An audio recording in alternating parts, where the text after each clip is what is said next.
So from the moment the mid-credit scene finished and the lights came back up and I was sitting there in my chair after having just been speed bagged for 90 minutes,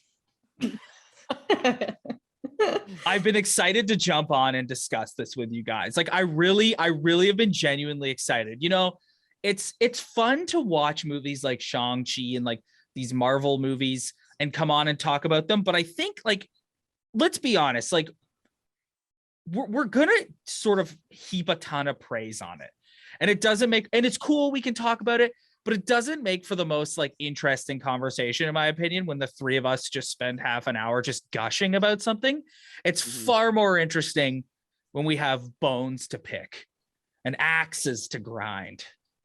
And that's how I feel. That's how I feel this week. I don't know how you guys feel. Were you excited? I've got some takes that I would love to lay on both of you. I think there's plenty of bones to pick. And axes to grind. Yes. Yeah. So let's get into it. Anyone, you've read in the description of the video that this week we will be reviewing Venom, Let There Be Carnage, the sequel to 2018's Venom. I'll go first. Let's do a round table. Let's kind of give our general overall thoughts on the movie. This movie was a 90-minute rush job of confusion. It doesn't know what it wants to be. Is it like a badass PG-13 comic book movie? Is it a buddy cop comedy? Is it I don't know, like on the scarier side? To me it's just all over the road. And one scene it's one genre, and another scene it's something entirely different.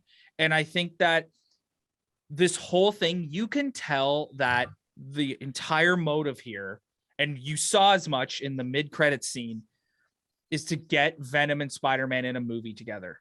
Yeah. So we're gonna rush, get through this so we can get to that. And as a result, we're gonna focus a lot on the character of Venom and Tom Hardy's performance and all that kind of stuff. But one of the things I said after I watched it was Carnage is an iconic Spider-Man villain. Huge. And yeah, he's an afterthought in this movie. Like he's nothing. He's just a generic, underdeveloped villain who it's like I kept thinking that. I was like, Venom and Carnage in a movie together should be a big deal. And the last time I made that same comment was Batman v Superman. So you can see some parallels in where I'm going with this. But again, we rushed it. And so as a result, it's like, what just happened? Like, I want to elaborate. I want to do more of a deep dive into this, but I want to open it up to you guys first. So Brad, let's go to you. Your overall thoughts on the film. I mean, all the lead up that we had going into this, I kept saying, I was like, listen, let's give it a chance. I'm such a huge Circus fan. I'm such a huge Tom Hardy fan. I'm such a huge Woody Harrelson fan. I'm like, come on, there's just too many things that I'm like, come on, like there's a chance this kind of does something different than the last one that, you know, again, other people liked the last one. We weren't those people, I don't think, for the most part. There were elements that I liked, but it wasn't something that really blew my socks off. It just like this movie, I'm kind of waiting for that moment where it's like, okay, just give us Spider-Man. Just give us Spider-Man. It's going to be better if we just give us Spider-Man. So going into this, my expectations were definitely lower, but I was still somewhat optimistic. And unfortunately, I would have to say that it was what we feared, especially once we heard the news about it being cut down to a 90-minute Disney length type movie with some of the biggest actors in the world. It just was kind of like, oh, this doesn't sound good. So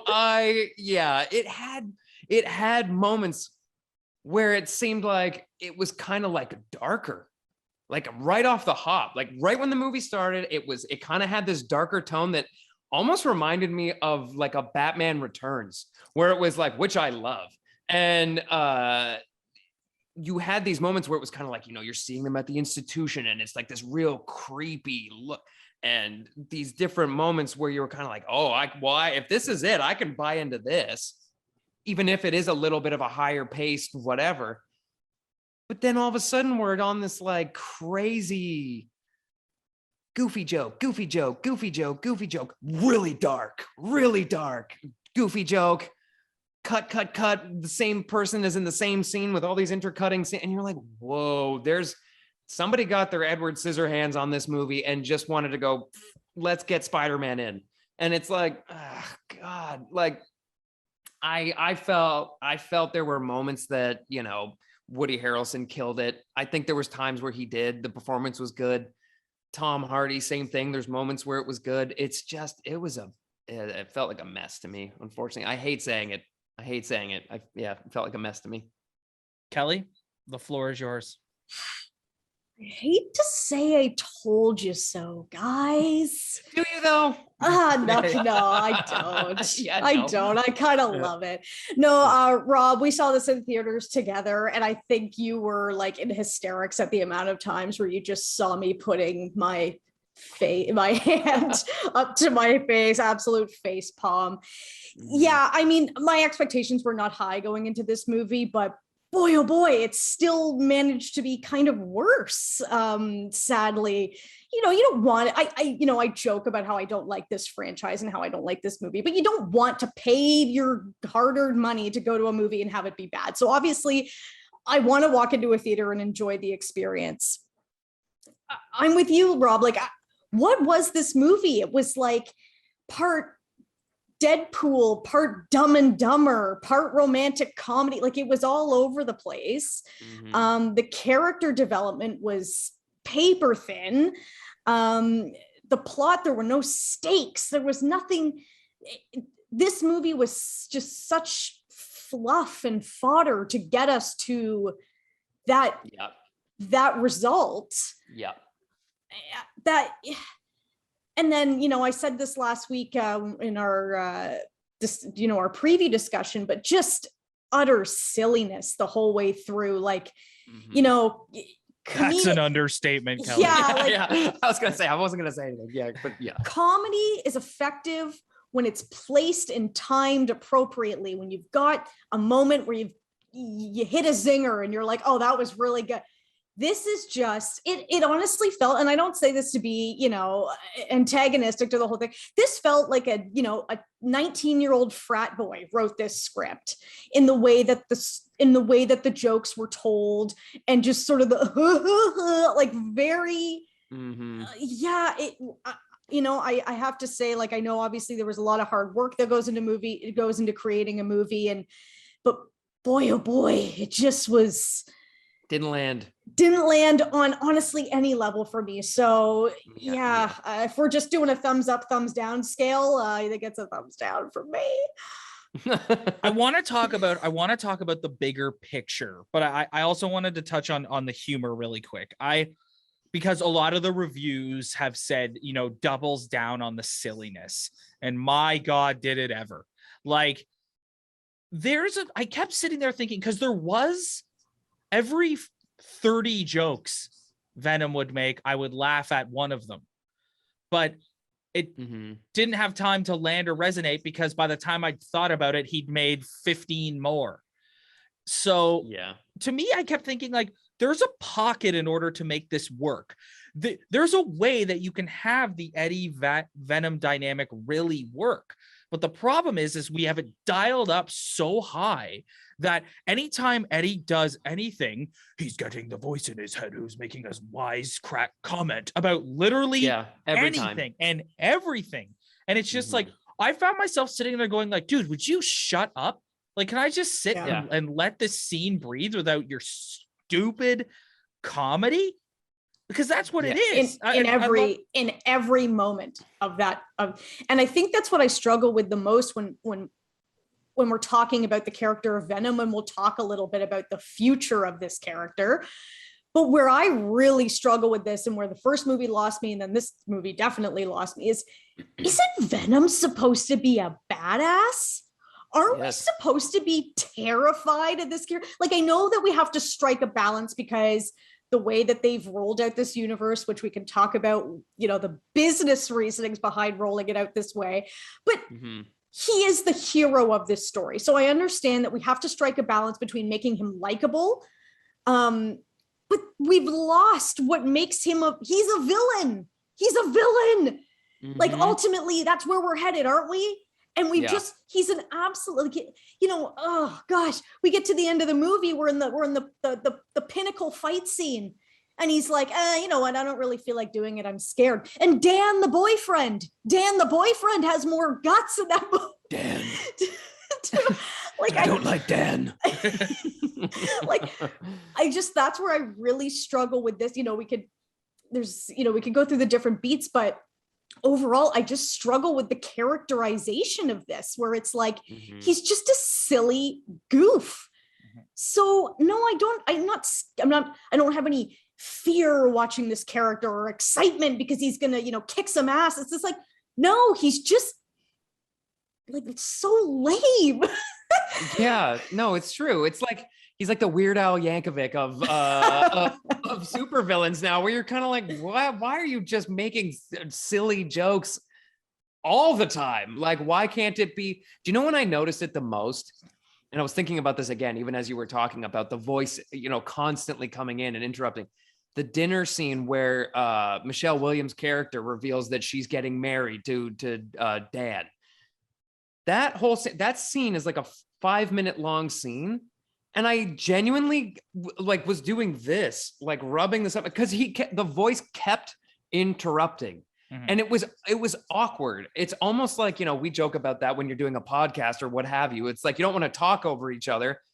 You had like a full 5-minute scene of talking over each other, but it was made to be that way. It was like, oh, please stop. Like, it's too much. And again, like you said, just joke. Do you think it's a little trying to be Deadpool? For sure. Yeah. Oh yeah. I think, like, it's funny, Rob, you and I, we were on the car ride home afterwards, and we were sort of exchanging some initial thoughts. And one of the things that I said to you was, and this is hearkening back, and I'm sure we'll have this discussion, hearkening back to the days of Warner Brothers trying to start their own universe. They're taking the wrong lessons from the success stories. And in this case, they're going, oh, Deadpool's kind of an anti-hero. He's funny. And it's like, you know what though? Tom Hardy, for as amazing of an actor as he is, and for as much screen presence as he has, he's not Ryan Reynolds. And he can't sell that, that zinger humor the same way. It just doesn't work. And then even if they're looking at like the Marvel formula, like those movies, you look at a movie like Thor Ragnarok or whatever, those movies are funny. They're very funny. They have a ton of comedy in them. And I think they're going, oh, this is what people like. People like coming and seeing a big fight scene at the end with some goo monsters, and then they like to laugh the whole way through. And that's just not like that. That is just totally taking the wrong lessons from the success stories. It's about building characters. It's about building universes and people that you care about, so that when they tell a funny line, you're like, you know what? That is something that Tony Stark would do.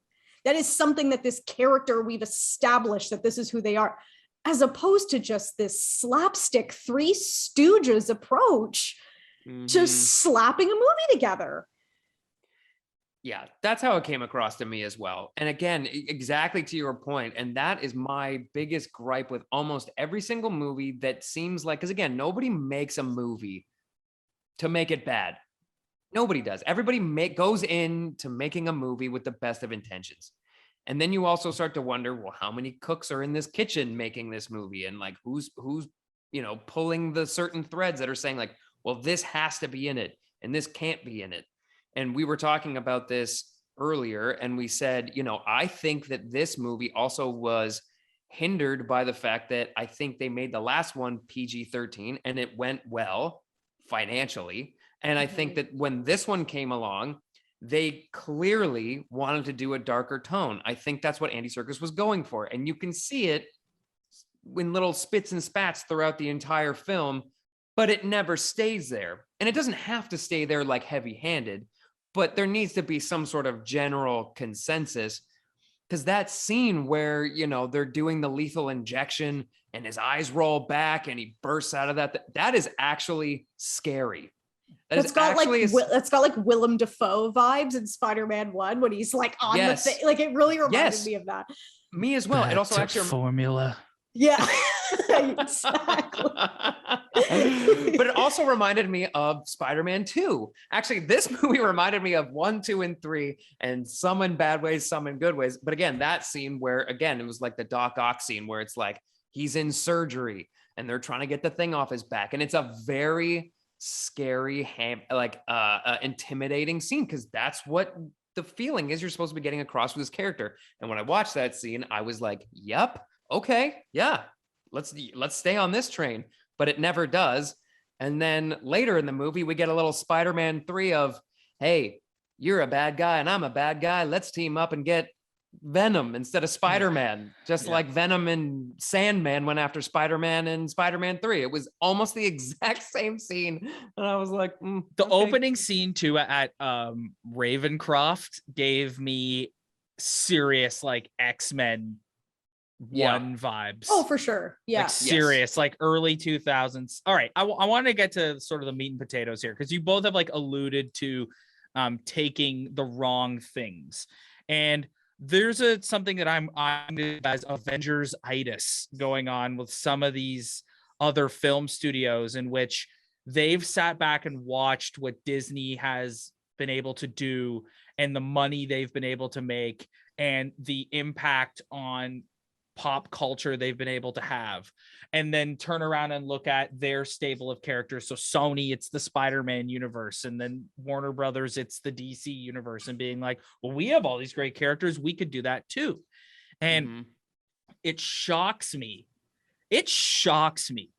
that basically what you said earlier, Kelly, it shocks me that these executives at these studios, that's what they take from it is, well, we'll just rush this and we just need to get these two in a movie and people will go see it. You have, and the thing that makes this even more puzzling for Sony is you have an example in front of you of what Warner Brothers did and how it did not work. Yeah. So why are you doing that now too? It's like this whole thing is just such a rush job, and we're just gonna forego proper world building here. And I'm sure someone listening to me saying this would say, well, how would they do it? How else would they do it? They've put them in 2 movies already. And the answer is, I don't know if I have the answer. That's kind of what I wanted to discuss with you guys right now. Like if you could take an eraser and erase it and kind of start again, like how would you have done it?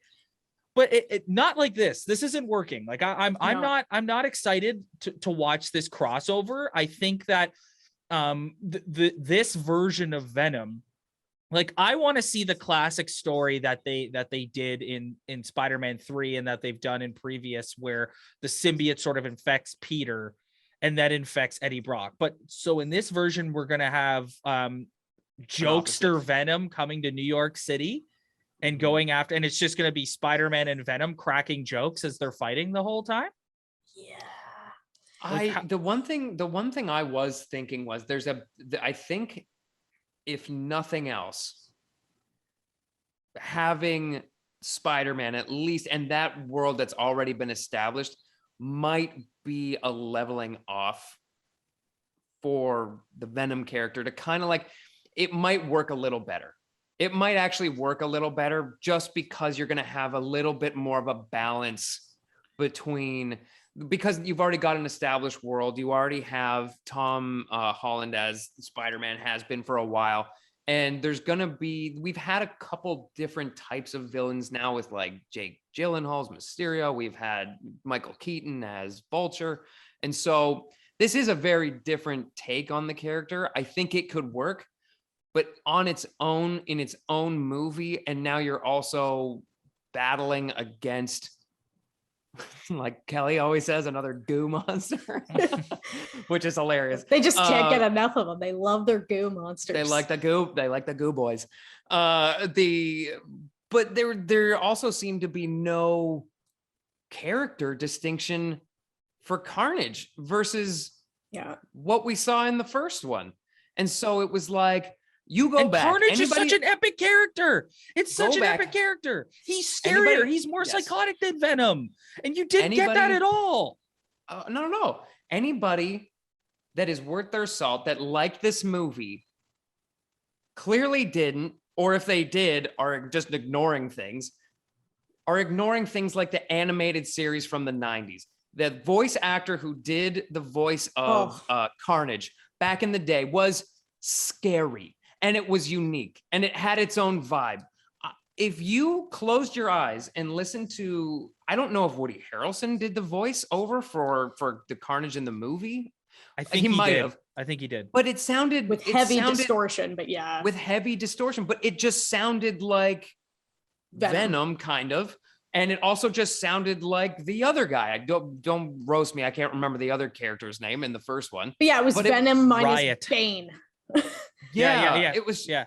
It just sounded the same. Just remove the tinge of Bane in the background. We are wasting our talent. So Rob, to your question about how did they what is the fix, or like where did they go wrong or whatever, right? So I'm going to take a bit of a different thing that I think a lot of people think that the answer is take your time. Right? Because I think people look at the Batman v Superman model, looking at something like this, and they're rushing it. And I think there is something to that. But then I look at a movie like Guardians of the Galaxy, where nobody knew who these characters were, what they were about, what we were getting into, and they won us over in one movie. And you could have built a universe solely on them from that movie. And the reason why I bring that up is because the thing that movie is so strong at is building characters that you care about and that have believable quality, so you can put them in a fantastical world.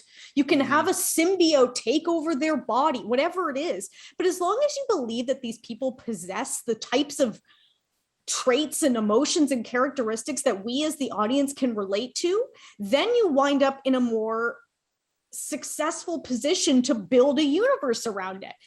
They have really done nothing. They're trying to, but they're trying to establish Eddie Brock is this loser character who, with the addition of Venom becomes something more. That's what they're trying to do. But they've lost it by making Venom this kind of loser in himself.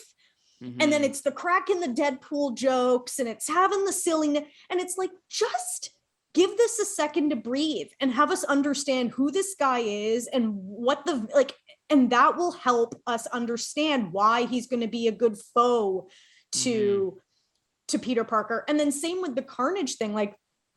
If we understood Eddie Brock more and we felt more of who he was, then the dynamic between him and Carnage would have felt more Carnage is a bad man because of the you know what I mean? It's just the character development is so thin. Kelly, what are you talking about? What Cletus Cassidy looks at him in the movie and says something along the lines of, I've known you for a long time, Eddie Brock, and I know everything about you, or something. And you're sitting there how?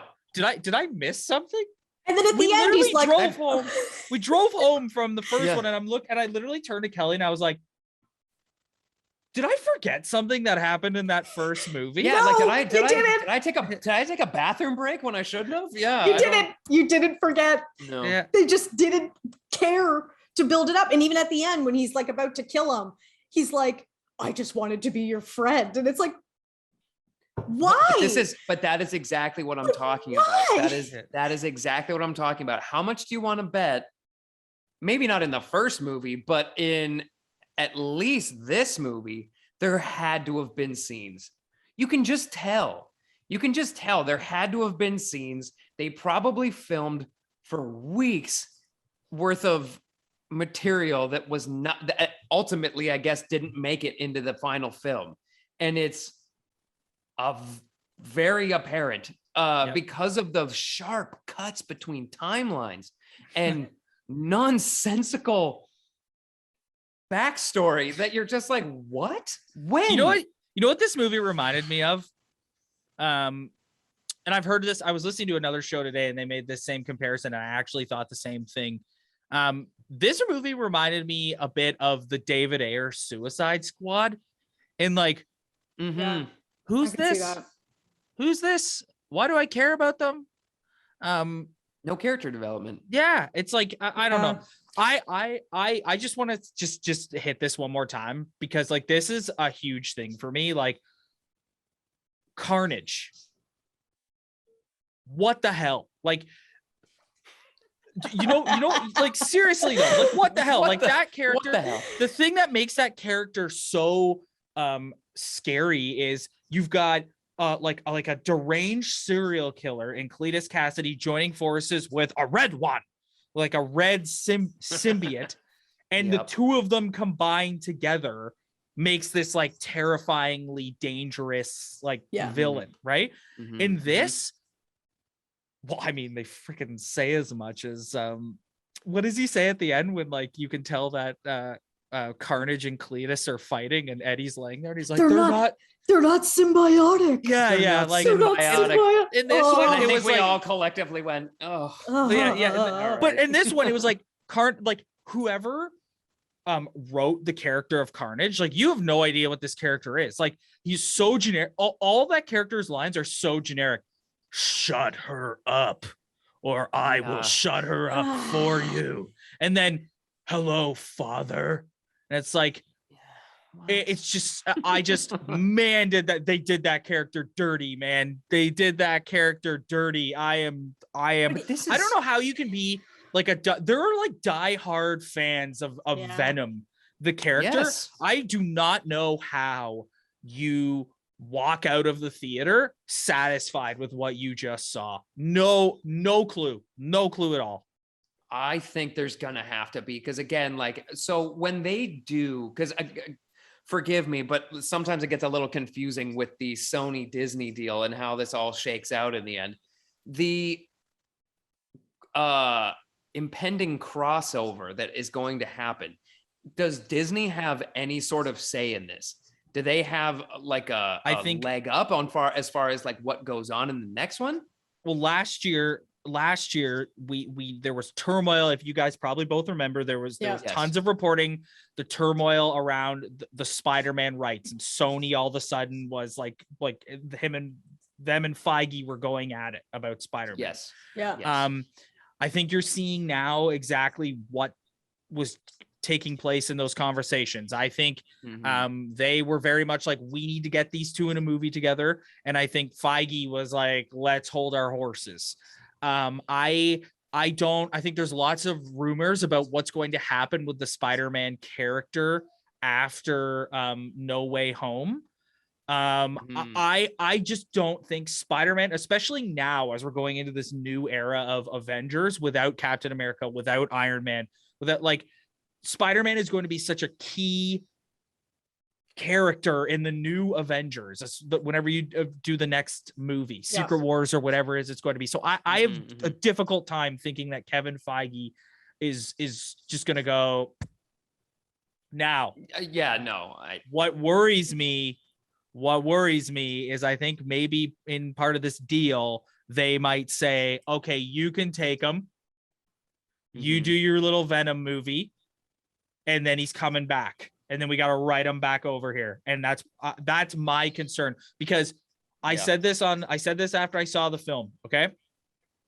If and when this movie gets announced, this Spider-Man Venom movie, if I see the two words Kevin Feige associated with it, I'm going to go, okay, let's see how this plays out. Let's see how this shakes out.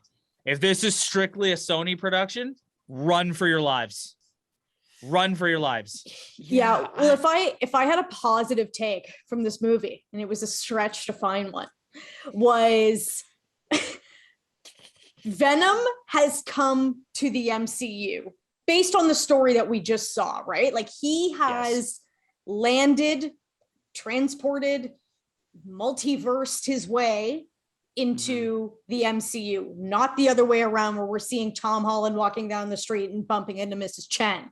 So this gives me some good feeling that, because there was a quote from Andy Serkis talking about this mid-credit scene and how it was in flux till the 11th hour, and also talking about how there was even a moment of Spider-Man being in this movie. Thank goodness we didn't get there. So I'm hoping that our man Kevin has negotiated a deal in which, you know, this is MCU forward and they're gonna just profit off of it. That's probably wishful thinking. But at least in this moment, we've seen these characters go the right way into a world that has compelling storytelling and compelling character work. So hopefully they can do their I'm also even wondering, like, is there, you know, has this transportation affected Venom somehow? And now we can get the Kevin Feige version of this character. That's really wishful thinking, but I just can't imagine a movie where this version of the character exists in the way that it does and just comes walking into the coherent storytelling that exists in the MCU. I just can't fathom it. Well, that's where I'm at. And that's why I was saying, that's what I'm essentially alluding to, is it's kind of like, I feel like if he comes back and Disney / Kevin Feige have some sort of control over how this plays out, then it's not like I completely dislike at all what Tom Hardy was going for. I don't. I think it's actually an interesting take. I think it's an interesting way to try to, you know, show that relationship instead of just being one way when the symbiote's on him and then another way when it's not. Or, you know what I mean? Like, I like the fact that there was maybe like a little bit of a voice in the head, and kind of it adds an interesting flavor to the to the character. But even if you could just tone it down a little bit, there can still be jokes. Again, some of them land. Rob, you even said, like, there were times where you kind of like, that was funny, but then it was just like, boom, boom, boom, in the time boom, that, boom, yeah, boom, in boom. the time that you were processing that one joke, there was 3 more, and it was then they weren't, and it was just kind of like, or it was just too much, so it didn't play as funny. So if they can at least just kind of rein it in a little bit, get a little bit more laser focused on what this character always was, but also bring in what Tom Hardy did with the character, what Andy Serkis kind of brought to the table with a little bit more of like a darkness with it and everything else, and just kind of massage that a little bit. I don't think it was like way wrong. I just think it seems to me like there was just too many cooks in the kitchen, too many ideas flying around, and it turned into a mess of like a jambalaya. So I would prefer that if they're going to do, and everybody likes a jambalaya. A jambalaya. This jambalaya was too spicy for me. Let's put it that way. Brad's written review of Venom. Venom, Let There Be Carnage. A spicy jambalaya.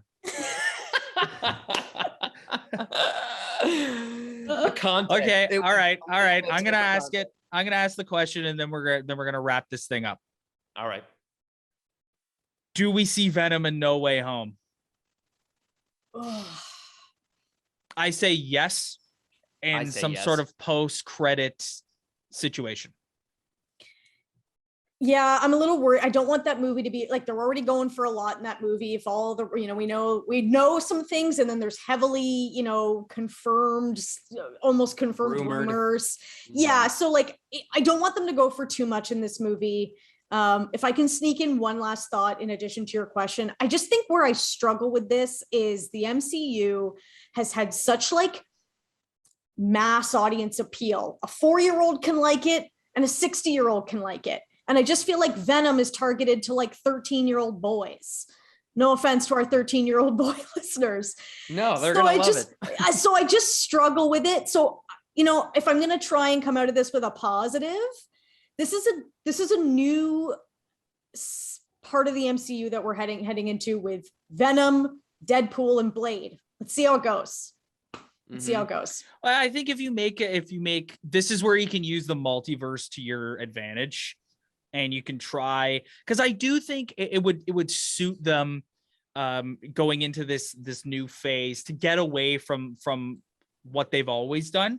You're still going to have your Spider-Mans and your Black Panthers and your Doctor Stranges and stuff that can keep them coming. But listen, if you want to do Blade or whatever, like a little more edgy, do it. Like do it. Yeah, you can just make it. You can make it a little more like it doesn't always have to be. You did that. It worked. It's awesome.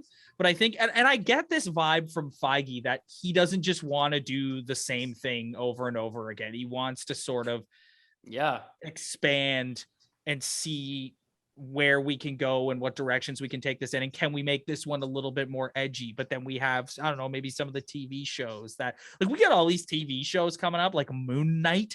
Like, I have no idea what that's going to be like. Me either. I'm excited though, because again, it's the unknown. When it becomes a little too formulaic, that's when it becomes boring. That's why some of these character choices were so interesting. It was like, cool. It's just, it just kind of went off the rails a little bit. I like the fact that there's going to be some different stuff.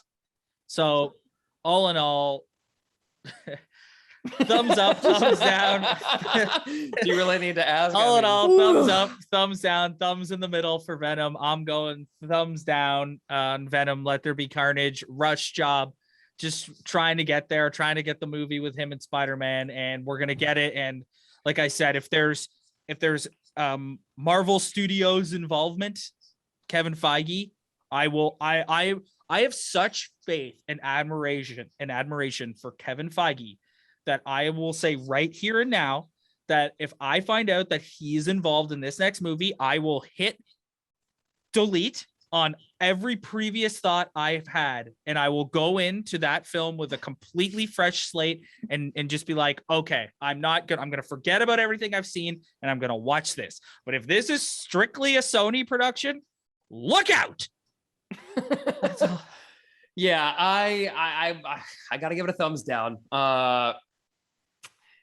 I very much respect and am such a huge fan of so many people that were involved in this. It really kind of hurts my heart to say that it's a thumbs down, but it is in fact a thumbs down.